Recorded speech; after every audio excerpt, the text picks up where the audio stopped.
ಗೌತಮ್ ಅವರೇ, ನಾನು ಚಿಕ್ಕ ವಯಸ್ಸಿನಿಂದ ಈ ಅರಮನೆ ನೋಡ್ತಾನೆ ಇದ್ದೀನಿ. ಇದಕ್ಕೆ ವಯಸ್ಸೇ ಆಗಿಲ್ಲ. ಅವಾಗ ಹೇಗಿತ್ತು ಈಗಲೂ ಹಾಗೇ ಇದೆ. ಕರೆಕ್ಟ್ ನೀವು ಹೇಳೋದು. ಪ್ರತಿ ಸರ್ತಿ ನೋಡಿದಾಗ್ಲೂ ಹೊಸದಾಗೆ ಕಾಣುತ್ತೆ. ಅದು ಲೈಟಿಂಗ್ ಇದ್ಬಿಟ್ರಂತೂ ಅದ್ಭುತ ರೀ. ಇವತ್ತು ಅದೇ ಮಿಸ್ಸಿಂಗ್. ಇರ್ಲಿ ಬಿಡಿ ಗೌತಮ್ ಅವರೇ, ಅರಮನೆಗೆ ಲೈಟಿಂಗ್ ಇದ್ರು ಸರಿ, ಇಲ್ಲದೆ ಇದ್ರು ಸರಿ, ಇದಕ್ಕೆ ಸುಣ್ಣ ಬಣ್ಣ ಅಲಂಕಾರ ಶೃಂಗಾರ ಯಾವುದು ಬೇಡ, ಹಾಗೆ ಸುಂದರವಾಗಿದೆ. ನಿಮ್ಗೆ ಗೊತ್ತಾ ಗೌತಮ್ ಅವರೇ, ಚಿಕ್ಕ ವಯಸ್ಸಲ್ಲಿ ಈ ಅರಮನೆ ನೋಡಿದಾಗೆಲ್ಲ ನಂಗೊಂದು ಆಸೆ ಇತ್ತು. ಒಬ್ಬ ರಾಜ್ಕುಮಾರ ಬರ್ತಾನೆ, ಕುದುರೆ ಮೇಲೆ ಕೂರಿಸ್ಕೊಂಡು ನನಗಿಷ್ಟವಾದ ಜಾಗಗಳನ್ನೆಲ್ಲ ತೋರಿಸ್ತಾನೆ, ಹೇಳ್ದೇನೆ ನನ್ನ ಮನಸ್ಸಿನ ಮಾತನ್ನು ಅರ್ಥ ಮಾಡ್ಕೋತಾನೆ ಅಂತ. ಆ ಥರ ಎಲ್ಲ ಕನ್ಸ್ಕೊಂಡಿದ್ದೆ ನಾನು.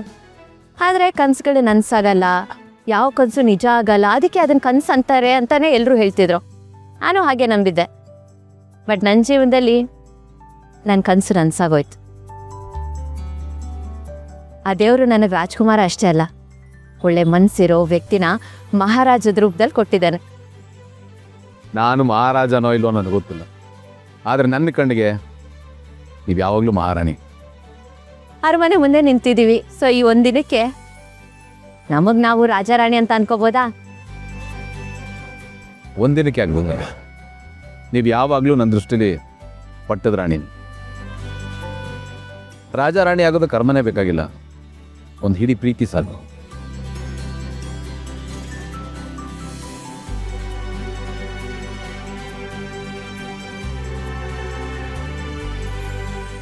ಗೌತಮ್ ಅವರೇ, ನಾನೊಂದು ಮಾತು ಕೇಳಲ್ಲ. ತುಂಬ ದಿನದಿಂದ ಕೇಳಬೇಕು ಅಂತ ಅನ್ಕೊಂಡಿದ್ದೆ, ಆದರೆ ಧೈರ್ಯ ಸಾಕಾಗಿಲ್ಲ. ನೀವು ಪ್ರಾಮಿಸ್ ಮಾಡಿ ನೀವು ನಿಜ ಹೇಳ್ತೀರಾ ಅಂತ. ಇನ್ನೂ ನೀವು ಪ್ರಶ್ನೆನೇ ಕೇಳಿಲ್ಲ, ಆಗಲೇ ಪ್ರಾಮಿಸ್ ಮಾಡಬೇಕಾ? ನನಗೆ ಬೇಜಾರಾಗುತ್ತೆ ಅಂದ್ಬಿಟ್ಟು ನೀವು ಸುಳ್ಳು ಹೇಳ್ಬಾರ್ದು. ಸೊ ಪ್ಲೀಸ್ ನನ್ನ ಮೇಲೆ ಪ್ರಾಮಿಸ್ ಮಾಡಿ ನೀವು ಸತ್ಯ ಹೇಳ್ತೀರಾ ಅಂತ. ಪ್ರಾಮಿಸ್. ಗೌತಮ್ ಅವರೇ, ನನಗೆ ಈ ಕಾಯಿಲೆ ಬಂದಾದ ಮೇಲಿಂದ ಕನ್ನಡಿಯಲ್ಲಿ ನನ್ನನ್ನು ನಾನು ನೋಡಿದಾಗಲೇ ನನಗೊಂಥರ ಅನಿಸುತ್ತೆ. ನಿಮಗೆ ಅನ್ನಿಸ್ಲಿಲ್ವಾ ಯಾಕಾದರೂ ಇವಳನ್ನ ಮದುವೆ ಆದೆ ಅಂತ? ಯಾಕೆ ಈ ಥರ ಪ್ರಶ್ನೆ ಕೇಳ್ತಾ ಇದ್ದೀರಾ? ಸರಿ, ಇವಾಗ ನಾನೊಂದು ಪ್ರಶ್ನೆ ಕೇಳ್ತೀನಿ, ನೀವು ಸತ್ಯವಾಗಿ ಉತ್ತರ ಕೊಡಬೇಕು. ಒಂದು ವೇಳೆ ಈಗ ನಿಮಗೆ ಬಂದಿರೋ ಪರಿಸ್ಥಿತಿ ನನಗೆ ಬಂದಿದ್ರೆ ನೀವು ಅವಾಗ ಅದೇ ಥರ ಯೋಚನೆ ಮಾಡ್ತಾ ಇದ್ರಾ? ಬಿಡ್ತು ಅನ್ನಿ ನೀವು. ಹಾಗೆಲ್ಲ ಏನೂ ಆಗಲ್ಲ. ನಿಮ್ಗೆ ಹಾಗೆ ಆ ರೀತಿ ಏನೂ ಆಗಬಾರ್ದು. ಆ ದೇವ್ರು ನಿಮಗೇನಾದ್ರೂ ಆಗೋಕೆ ಮುಂಚೆ ನನಗೇನಾದರೂ ಆಗೋಗ್ಲಿ. ನಿಮ್ಗೇನೂ ಆಗಲ್ಲ. ಇದು ಯಾವ ಲಾಜಿಕ್ಕು? ಮತ್ತು ನೀವು ಆ ಪ್ರಶ್ನೆ ಕೇಳ್ಬೋದಾ? ಭೂಮಿಕಾ, ನಾನು ಯಾವತ್ತೂ ನಿಮ್ಮ ರೂಪ ನೋಡಿ ಪ್ರೀತಿ ಮಾಡಲಿಲ್ಲ. ನಿಮ್ಮ ವ್ಯಕ್ತಿತ್ವ, ನಿಮ್ಮ ಗುಣ, ನಿಮ್ಮ ಸ್ವಭಾವ ನೋಡಿ ನಾನು ನಿಮ್ಮನ್ನು ಇಷ್ಟಪಡೋದು ಹೆಂಡತಿ ಆಗಲ್ಲ, ಒಬ್ಬ ವ್ಯಕ್ತಿ ಆಗಲಿ. ನೀವು ಯಾವಾಗಲೂ ನನ್ನ ಜೊತೆ ಇರಬೇಕು.